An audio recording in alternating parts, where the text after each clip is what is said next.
Hey everyone, it's Dave here once again with another Blues Budget Brews. In this episode, we're going to be doing Valduk, Keeper of the Flame. This is a mono red budget commander deck, and we are going to do the most obvious choice here is Voltron, but with a little twist. It's a Voltron go wide at the same time. That's just because of what Valduk does. So I'll go ahead and zoom in here, and I'll read it off to you so you guys can see it as well. So Valduk himself is a 1 red, 2 generic for a 3/2 human shaman. He has the ability that at the beginning of combat on your turn, for each aura and equipment attached to him, you can create a 3/1 red elemental creature token with trample and haste, and then you exile those tokens at the beginning of the next end step. So you're going Voltron because you need to build him up to get the second ability, which is to create the 3/1s. So there is a a go wide theme that goes along with it as a secondary theme to go along with the Voltroning him so that he gets big enough to do commander damage. So your hope is to commander damage somebody out, but you can also go wide and actually hit more than one person at a time with the 3/1 tokens that are expendable. So that's what we're going to build. I'm going to show you what I did with this.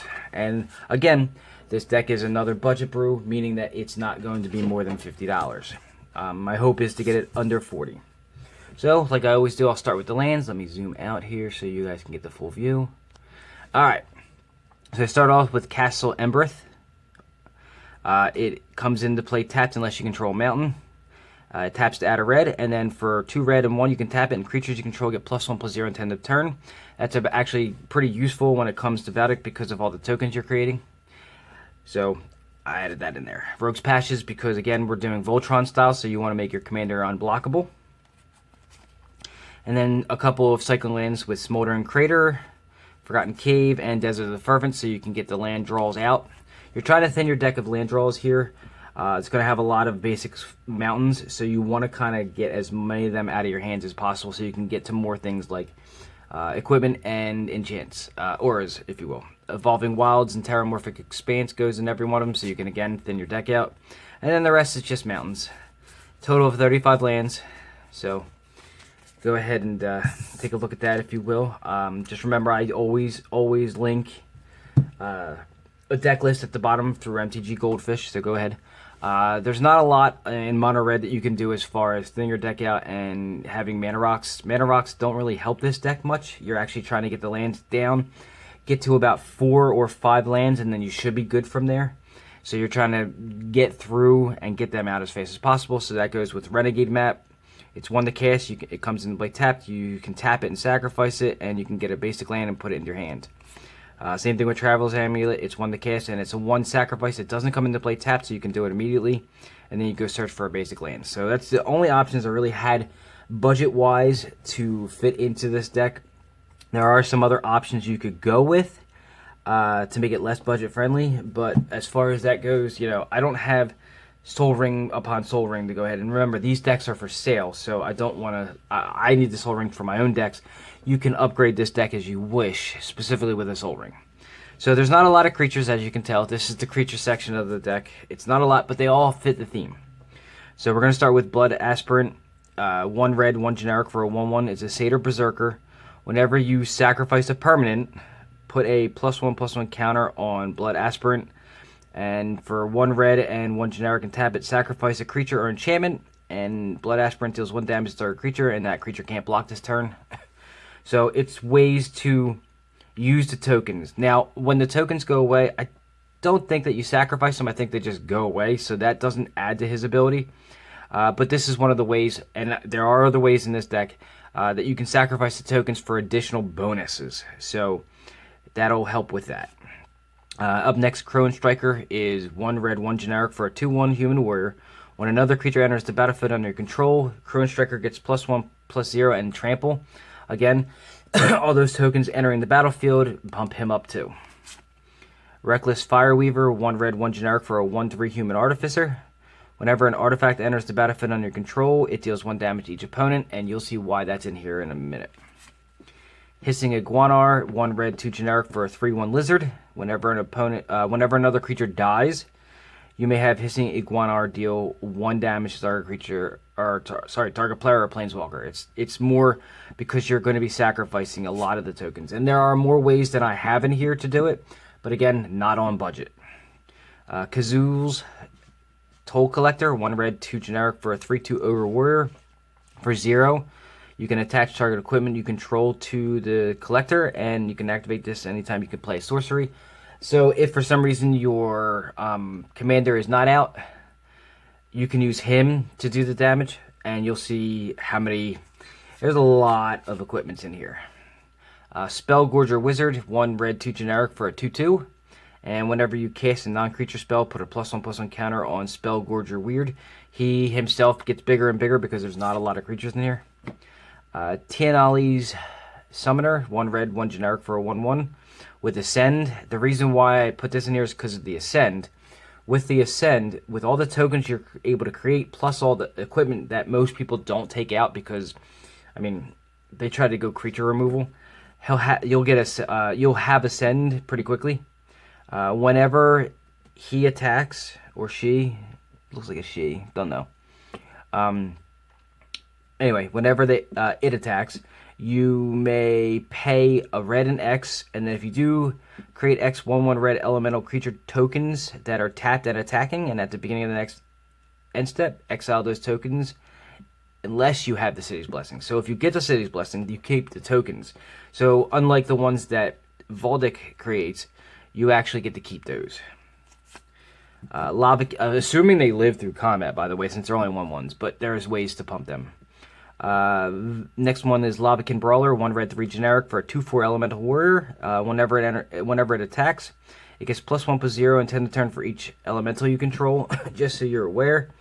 Valduk creates 3/1 elementals, and I believe the other one does too. If not, it doesn't matter. You're only here for the commander one. Are they? Yeah, they are. So, and Tianali's Summoner also summons elemental creatures. So, he can get pretty beefy. If you can give him trample, which there's ways to do so in this deck, you're good to go. Up next is Neheb Dreadhorde Champion. It's 2 red, 2 generic for a 5/4. So, right off the bat, 4 to cast 5/4 is awesome. Great power toughness for converted mana cost. Has trample himself already built in, so that's great. Whenever it deals combat damage to a player or a planeswalker, you may discard any number of cards, and if you do, you draw that many cards and add that much red mana to your mana pool until end of turn, and you don't lose this mana as steps and phases end. With that being said, I have to look it up, but there's I'm starting to notice a small weird trend here with like Omnath, and they just spoiled out another card, a dragon from the new set Zendikar that says the same thing, and it's kind of weird but if I'm reading it correctly, that means that red mana doesn't actually empty from your mana pool when the turn ends, so you have that mana available at all times. With this style of deck, you're probably not going to need that option just because you're going to be spending that mana for a lot of things, so but keep that in mind. Up next is Paragon of the Fierce Defiance. It's 1 red, 3 generic for a 2/2, and it has other red creatures you control get +1/+1. This is a small anthem creature for the deck because it makes everything bigger. And then for red and tap it, you can have target creature you control gain haste. So if he's out, your commander has to come in, you can actually give it haste. So it's always nice. And the last creature is Hamlet Back Goliath. 1 red, 6 generic. It's the most expensive card in the deck as far as mana cost, and it's for a reason. It's a 6/6 giant warrior. Whenever another creature enters the battlefield, you may put X +1/+1 counters on Hamlet Back Goliath, where X is that creature's power. All those tokens coming in have 3 power, so this guy can get really big, and you're going to be able to buff him. I'll show you that section now. So that was the creatures. Here is the first part of the making it a Voltron style. This is how many equipment that are in here. It's mostly equipments. Remember, when a creature dies, equipment doesn't go with it. When an aura is on a creature, they do die unless there's a reason for it to come back. So I'm going to go over the mass amount of, and that's a lot. I mean, that's a lot of equipment. So first is a quarter shield. I have that in here because it's 0 to cast. A quick creature gets +0/+3 in vigilance. Equip cost is 3. I have it in here for the Vigilance so that you can block if you need to. Bonesaw 0 as well. It equips for 1 and it gives the equipped creature +1/+0. Bone Splitter 1 to cast and equip for 1. These are the cheap ones. I wanted to make it so that it wasn't expensive to equip them. The equipped creature gets +2/+0. Here's my little fun that I put in here, which was Colossus Hammer. 1 to cast, yes, it takes 8 to equip. That's where Neheb comes in, where you might be able to use that mana. Equipped creature gains +10/+10, but loses flying. That was only put in there for fun. I figured, why not throw a little bit of fun stuff in there? Because what's better than just this big-ass hammer that makes people not be able to fly? Darksteel Axe, another 1 to cast, 2 to equip, and it's indestructible and gives +2/+0. Explorer Scope was to help me get rid of the lands in the deck. There are not a lot of ways of getting rid of the lands that are drawn in this deck. This was one of the ways. I'll show you the other way in a minute. It's 1 to cast, 1 to equip, and whenever the equipped creature attacks, you look at the top card of your library. If it's a land card, put it onto the battlefield tapped. It's really important. Golem Skin Gauntlets, 1 to cast, 2 to equip, and the equipped creature gets +1/+0 for each equipment attached to it. With all the equipments I have in here, it should get pretty big. Infiltration Lens, 1 to cast, 1 to equip, and whenever it becomes blocked, you may draw 2 cards. So a little bit of card draw there. It also makes it so that it when you're equipping all these things on there, it creates another 3/1. Mirror Shield, 2 to cast, 2 to equip. Equipped creature gets +0/+2 and has hexproof. And whenever this creature, a creature with Death Touch blocks or becomes blocked by this creature, destroy that creature. This is in here for the hexproof. Anything that gives hexproof automatically just has to go into a commander deck. There is another one in here. Amorphous Axe, 2 to cast, 3 to equip. The creature gets +3/+0 into every creature type, so it can count as an elemental. I don't think Valduk counts as an elemental. Nope, it's a human shaman, so you can make it count as an elemental for other things. Black Blade Reforged, 2 to cast, 7 to equip unless it's a legendary creature it's equipping, which is 3, and that creature gets +1/+1 for each land you control.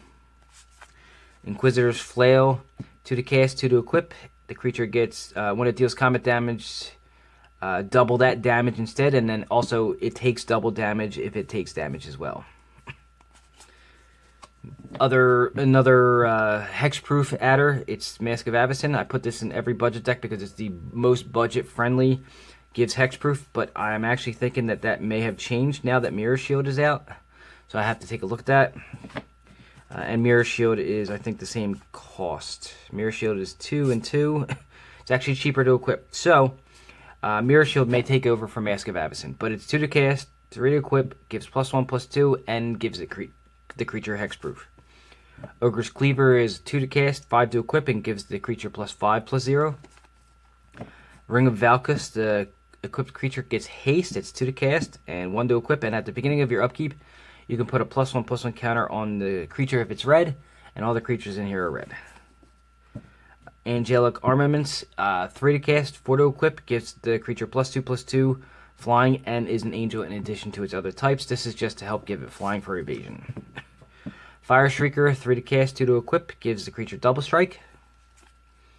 Forebear's Blade, 3 to cast, 3 to equip. It gives the creature +3/+0 trample and vigilance. The trample is more important than anything else in this.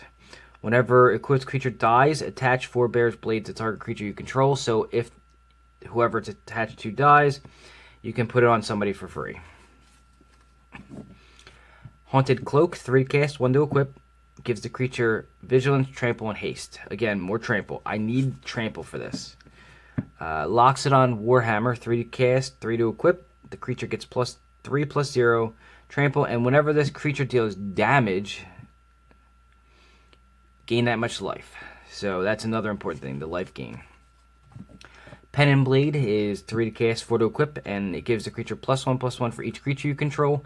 So when you go ahead and attack with Valduk, whenever it creates the tokens, this buffs it even further. So that's why that's in there.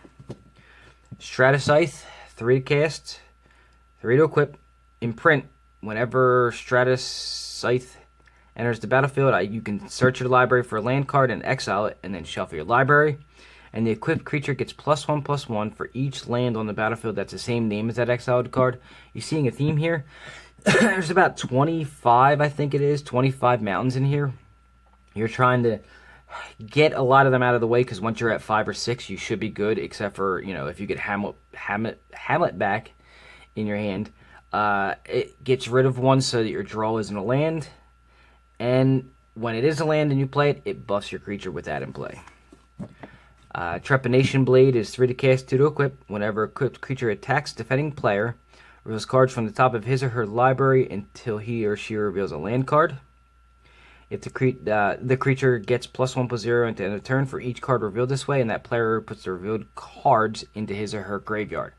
So what that means is that if they flip over 4 cards, the last one being a land, it gets +4/+0, and then they lose those cards. So it's kind of a helpful thing for both ends of it. Whisper Silk Cloak, the creature becomes unblockable. It's 3 to cast, 2 to equip, and it has Shroud. So instead of haste, it has Shroud. I like Hexproof better in this deck because you can't target anything that's got Shroud, but I needed more stuff in there like that. Grafted Exoskeleton, this is where it becomes real fun. So this is in here for the last piece of tech. It's 4 to cast, 2 to equip. The equipped creature gets +2/+2, and then it has Infect. So now you're only needing to deal 10 damage with anything.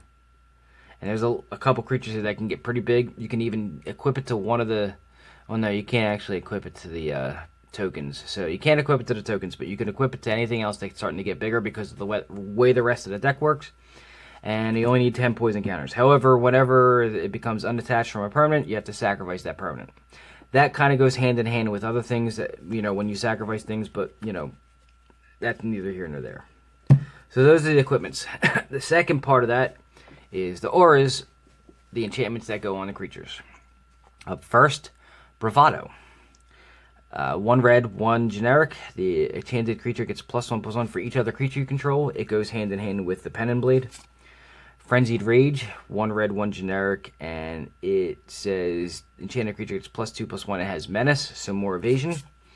Giant Spectacle, 1 red, 1 generic, and again +2/+1 and Menace. Same exact card, I just wanted to be redundant with it. Madcap Skills, 1 red, 1 generic. The equipped creature gets +3/+0 and basically has Menace. Thunderous Might, 1 red, 1 generic. Enchanted creature has, whenever it attacks, it gets +1/+0, or +X/+0. Until end of turn, where X is your devotion to red. You should have plenty of devotion with what's coming out. Tilanali's Crown, 1 red, 1 generic. The enchanted creature gets +3/+0 and trample. And when it enters the battlefield, deal 1 damage to the enchanted creature. Hopefully it doesn't kill it. Volcanic Strength, 1 red, 1 generic. The enchanted creature gets +2/+2 and Mountain Walk. So if your opponent has a mountain in play, you pretty much can kill them easily. Granite Grip, enchanted creature gets +1/+0 for each mountain you control. So another one of those to land count. And it's 1 red and 2 generic. Lightning Talons, 1 red, 2 generic. The creature gets +3/+0 and first strike. So defensively, that's actually pretty good. And the last enchantment is Claws of Valakut. It's 2 red, 1 generic. The enchanted creature gets +1/+0 for each mountain you control and first strike.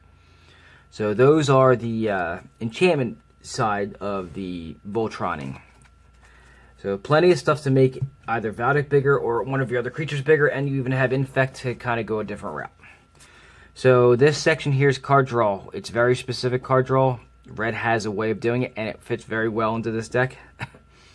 So up first, Faithless Looting. For 1 red, you can draw 2 cards and discard 2 cards, and it has flashback, so you can do it again later. So the point of this is to draw non-lands and dump lands. That's what all these cards are for, is to help cycle through your deck. So if you need a land, you keep it. If you don't, you dump it. So that's what these are for. Magmatic Insight is 1 to cast as well. As an additional cost to cast this card, discard a land card and draw 2 cards. Cathartic Reunion, same thing. 2 to cast. As an additional cost to cast this spell, discard 2 cards and draw 3. Throw of Possibilities, the instant version of, I believe it's not a Cathartic Reunion, of Tormenting Voice. So 2 to cast, you have to discard a card and then you draw 2. Same thing with Tormenting Voice. It's a sorcery version. Discard a card, draw 2 for 2. Wild Guess, same thing. Discard a card to draw 2 for 2 red. Honor the God Pharaoh. I tried to get as many of these in here as red has, just because I wanted to make sure you could cycle through your deck as fast as possible, get the things you need, and get rid of the things you don't. So this is 3 to cast, and you discard a card, draw 2 cards, and then you can create a you can amass 1, which is create a zombie army and put a +1/+1 counter on it. It's a 0/0 to cast. All right, Pirate's Pillage, 4 to cast. Discard a card, draw 2, and then create 2 colorless treasure tokens that have tax, sacrifices artifact, and add a mana of any color to mana pool. So, what is that? 1, 2, 3, 4, 5, 6, 7, 8. 8 of them, 8 things that you discard to draw. You're always drawing more than you discard, and you're, trying to get rid of the extra filler that's the land that has to be in the deck.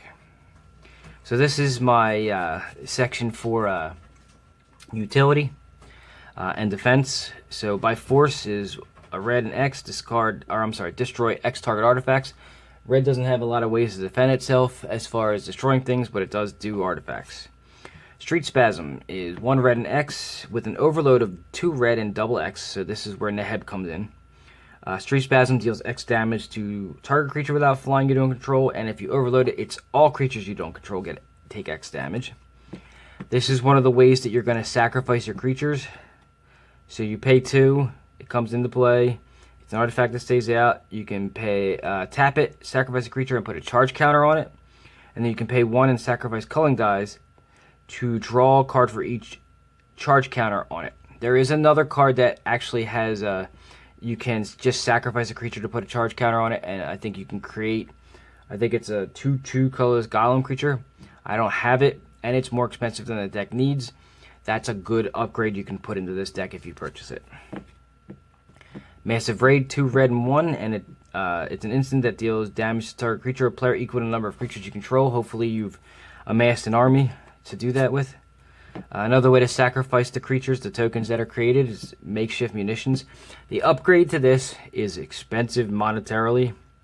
Goblin Bombardment, it's like a $6 card. It doesn't fit into the theme of being budget, but if you do purchase this deck, I would highly suggest going out and getting one. I don't have any. It's definitely worth it.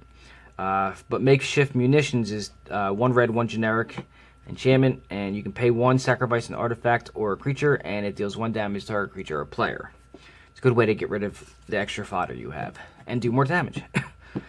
This I put in here because I really wanted to cycle through the lands after you get to a certain amount. Tectonic Reformation is 1 red, 1 of any, and it's an enchantment that says each land card in your hand has for 1 red, you can cycle it, and it itself has cycling for 2. Cycling just means you can pay the red, discard the land, and then draw a card. So it's helping you literally cycle through your deck. Warstorm Surge, 1 red, 5 generic enchantment. Whenever a creature enters the battlefield under your control, it deals damage equal to its power to any target. You can see where that's going. All those tokens coming into play have 3 power, so it could deal a lot of damage. Another way you can go about this, I didn't have it, is, I can't remember the enchantment. It's 1 red, 1 of any, and I think it's Impact Tremors, deals 1 damage whenever a creature comes into play to all opponents. And the last card in the deck is Jaya, Venerated Fire Mage. It's 1 red, 4 generic, comes into play with 5 loyalty counters, and if another red source you control would deal damage to a permanent or player, it deals that much +1 to that creature or player instead, or that permanent or player instead, and the -2 on it is it deals 2 damage to any target. So you can see how this deck works. It's not horrible. I myself haven't been able to test it yet. As far as this build goes, I have a deck kind of like it that I use. This is the budget version that I could go with. It's not bad. I've seen way worse budget decks than this. This is actually pretty good. I like this one personally just because there's not a lot of mono red out there. I myself play Purphoros as my mono red. This looks like a lot more fun than Purphoros. Purphoros is very straightforward. Make tokens, do damage, kill everybody. This one has a different way of doing it. It's make tokens but not kill everybody.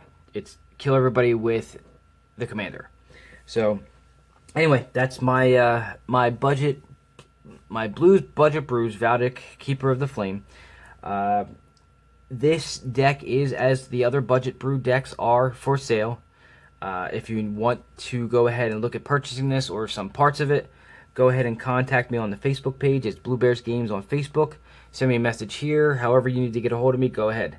As far as the the YouTube part of it, like, subscribe, share, give the video a like. If you have any problems with anything, go ahead and put a comment in the section below.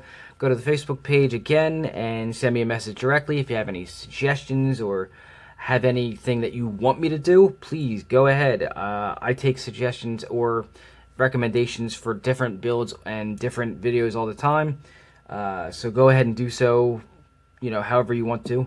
And share. Go ahead and send this out on your Facebooks, your Twitters, your Instagrams, whatever the hell you can share it on. Let's get more people involved in this so I can get more suggestions for more decks. So that is all I have for you guys this week. Thank you for watching. Have a good day.